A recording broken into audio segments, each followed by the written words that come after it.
Hello guys, welcome on my channel. स्वागत है आपका बहुत बहुत हमारे यूट्यूब चैनल पर।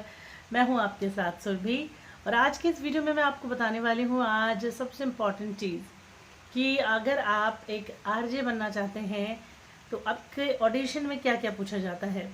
दोस्तों इस वीडियो को पूरा देखिएगा, अंत तक देखिएगा, क्योंकि ऑडिशन में क्या पूछा जाता है वो तो हम बताएंगे ही बताएंगे आपको, लेकिन इसके अलावा हम आपको कुछ ऐसी चीज़ें भी बताएंगे जिससे करके आप घर बैठे ऑनलाइन पैसा भी कमा सकते हैं और वो काम वैसा ही है जैसे एक आरजे का होता है। ठीक है, तो कई बार क्या होता है, ज़रूरी नहीं होता है कि हम एक ही चीज़ के पीछे भागें, हम मल्टी टैलेंटेड भी हो सकते हैं। तो सबसे पहले मैं बताना चाहूँगी आपसे रेडियो की बात।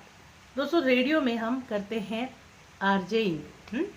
तो आरजेइंग मतलब जैसे कि मान लीजिए किसी शो को बनाना, तैयार करना, उसकी रिसर्च करना, उस पर शो तैयार करना, उसके बीच बीच में गाने बजाना, तो ये सारी चीज़ें होती हैं एक आरजे के अंदर के काम, या आरजे के वर्क प्रोफाइल में ये सब आता है। तो ये आरजे करता है, तो यही होता है आरजे का काम। और उसके ऑडिशंस होते हैं और ऑडिशन के बाद ही सिलेक्शन होता है। क्या क्या पूछा जाता है चलिए जानते हैं। तो आरजे के ऑडिशन में क्या क्या पूछा जाता है दोस्तों, सबसे पहले ये पूछा जाता है कि भाई आप ऑडिशन के लिए आए हैं तो आप हमारे चैनल को सुनते हैं या नहीं। तो आपको वहाँ पर वो चीज़ सुननी है, यानी कि जिस रेडियो के लिए आप जाना चाहते हैं उसे आप सुनिए और सुनने के बाद प्रॉपर उसकी तैयारी कीजिए। देखिए उसके अंदर किस तरह के शो आते हैं, वहाँ के लोगों की प्रोग्राम तैयार करने की तैयारी करने का जो तरीका है वो क्या है, कौन कौन से शो हैं, कौन कौन से होस्ट उसके अंदर आते हैं, कौन कौन से आरजे उसमें आते हैं, ये सारी तैयारी आपको वहाँ पे करनी है। फिर आपको ऑडिशन में क्या तैयार करना है, अब वो जो शोज उनके यहाँ होते हैं उसी तरह के शो की स्क्रिप्ट मांगी जाएगी। आरजे की स्क्रिप्ट कैसे लिखी जाती है मैं आपको बताऊंगी, 100% इस वीडियो में नहीं बताऊंगी, अगले वीडियो में बताऊंगी। तो स्क्रिप्ट तैयार करना आना चाहिए कि कैसे स्क्रिप्ट बनाई जाती है, फिर स्क्रिप्ट को कैसे बोला जाता है, और तैयारी करने के बाद हिंदी, उर्दू, इंग्लिश तीनों पर कितनी आपकी कमांड है, क्योंकि ये शब्द वहाँ होते हैं। तो हिंदी में आपके जैसे हो सकता है कोई भी कठिन शब्द हो सकता है, और परिश्रम है ना, और सार्थक, और भी कठिन कठिन होते हैं हिंदी में। और उर्दू में कुर्तुलून, हैदर, सिद्दीकी टाइप के बड़े वर्ड्स हो सकते हैं। और इंग्लिश में भी बहुत से बड़े लंबे लंबे वर्ड्स हो सकते हैं, जैसे कि साइकोलॉजी। ठीक है, ये हम अक्सर हम लोग गलत बोलते हैं, हम साइकोलॉजी बोलते हैं जबकि होता साइकोलॉजी है। फिर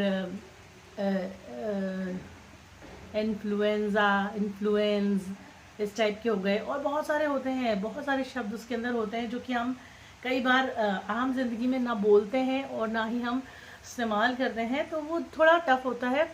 उन शब्दों की भी तैयारी हमें करनी होती है। फिर शेरो शायरी, पोएट्री, कविताएं, इनकी तैयारी भी हमें करनी होती है। हिंदी पोएम्स, इनकी तैयारी भी करनी होती है। तो बहुत सारी ऐसी चीज़ें हैं जिसको हमें तैयार करना होता है एक आरजे के ऑडिशन के लिए। तो आप देखिए और करिए। बाकी मैं आपको एक ऑडिशन का, अगर मुझे पेपर कहीं मिल गया, एग्जामिनेशन पेपर, तो मैं आपके साथ ज़रूर शेयर करूँगी। ठीक है, उस पेपर को हल करेंगे और फिर मैं बताऊंगी आपको कि ऐसे वो पेपर होता है और इस तरह से उसे हल किया जाता है, यानी किस तरह से आप उसे वो करेंगे। बाकी आपसे जब ऑडिशन के लिए आप अंदर चले जाते हो ऑडिशन देने के लिए, तो आपसे ये जो भी वो पूछते हैं आप बताते जाते हैं। अगर मान लीजिए फिर भी वो आपसे कुछ और पूछना चाहते हैं तो उसमें ये होता है कि फिर वो आपसे सवाल करते हैं। जैसे कि अब हम गोल्ड में गए थे तो हमसे पूछा गया था कि मोहम्मद रफ़ी साहब की 5 फिल्में बताई जिसमें उन्होंने लता जी के साथ गाना गाया है। अब वो आपको क्विक सोचना है। अब आप सोचेंगे कि लता जी के साथ मोहम्मद रफ़ी साहब ने किस में गाया है, उनकी 5 फिल्में कौन कौन सी हैं, तो उस तरह से आपको जवाब देना है। ठीक है, तो ये तैयारी हो गई। या फिर आपने सुना है कि नहीं सुना है कि फला फला संगीतकार कौन थे, है ना, मन्ना डे कौन है, किशोर कुमार कौन है, इस तरह के जो सवाल हैं वो कर सकते हैं। तो इस तरह से आपको रेडियो जॉकी की तैयारी करनी है। अब बात आती है दोस्तों कि रेडियो जॉकी की तैयारी के बाद आपका ऑडिशन क्लियर होता है तो आप प्लेटफॉर्म पर जा सकते हैं, रेडियो में शो कर सकते हैं। लेकिन अगर आपको मौका नहीं मिल पाता है तो आपके लिए अच्छा ऑप्शन क्या है, अच्छा ऑप्शन है यूट्यूब, फेसबुक, और बहुत सारे कई ऐसे ऑडियो प्लेटफॉर्म आजकल आ गए हैं जहां पर आप अपनी आवाज़ के थ्रू काम कर सकते हैं और अच्छा कंटेंट डाल सकते हैं और अर्न भी कर सकते हैं इनकम। बस एक टारगेट होते हैं, उन टारगेट को पूरा करते रहिए, उनके बारे में हम आपको चैनल पर बताते रहते हैं। तो वीडियो को देखते रहिए और वीडियो कैसे बनाते हैं वो भी मैंने आपको बताया है, ऑनलाइन कैसे काम करेंगे वो भी बताया है। दोस्तों देखेंगे करेंगे तो ही होगा, बिना देखे कुछ नहीं होता, करे कुछ नहीं होता। तो देखिए, करिए और आगे बढ़ते रहिए। फिलहाल इस वीडियो में इतना ही। धन्यवाद।